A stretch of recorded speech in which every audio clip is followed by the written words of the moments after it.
IPC 7C ഒരു commitment objective element ആണ്. Regular validation test for sterilisation are carried out and documented എന്നാണ്. വീണ്ടും ഒരു ഡോക്യുമെന്റേഷൻ സാധ്യത നമ്മളിവിടെ കാണുന്നുണ്ട്. ഒരു കമ്മിറ്റ്മെന്റ് ഒബ്ജക്റ്റീവ് എലമെന്റ് ആണ്, ഡോക്യുമെന്റ് വേണം.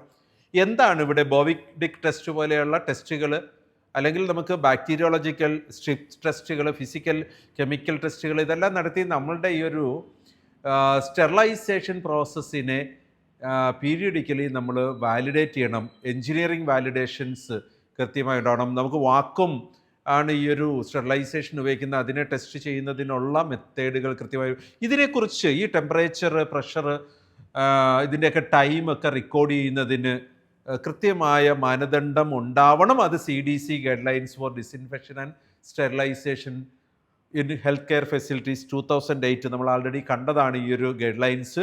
ആ ഗൈഡ് ലൈൻസിനെ ഡിപ്പെൻഡ് ചെയ്തിട്ടാണ് നമ്മൾ ചെയ്യേണ്ടത് എന്നുള്ളതാണ് നമ്മൾ ഈ ഒരു IPC 7Dയിൽ കാണുന്ന റെഗുലർ വാലിഡേഷൻസ് വേണം. എന്തിനൊക്കെയാണ് ആ റെഗുലർ വാലിഡേഷൻ ടെസ്റ്റ്? നമ്മുടെ സ്റ്റെറിലൈസേഷൻസ് എങ്ങനെയാണ് നടക്കുന്നത് എന്നുള്ളതിന് ഉണ്ടാവണം. അത് ഡോക്യുമെൻ്റ് ചെയ്യണം. ഓരോ സമയത്തുള്ള സ്റ്റെറിലൈസേഷൻ്റെ ടെമ്പറേച്ചർ, പ്രഷർ, അതിൻ്റെ ടൈമും എല്ലാം റെക്കോർഡ് ചെയ്ത് ഇത് പ്രാക്ടീസ് ചെയ്യുന്നുണ്ട് നമ്മുടെ ഹോസ്പിറ്റൽസിൽ. ബട്ട് ഇതാണ് നമ്മുടെ ഒരു ഗൈഡ് ലൈൻസിന് ഡിപ്പെൻഡ് ചെയ്ത് പോകേണ്ട ഒബ്ജക്റ്റീവ് എലമെൻറ്റ്. നാലാമത്തത് നമ്മുടെ 7ാമത്തെ സ്റ്റാൻഡേർഡിൽ, IPCയിലെ 7ാമത്തെ സ്റ്റാൻഡേർഡ് 4ാമത്തെ guidelines, regular validation test for sterilisation are carried out and it's documented.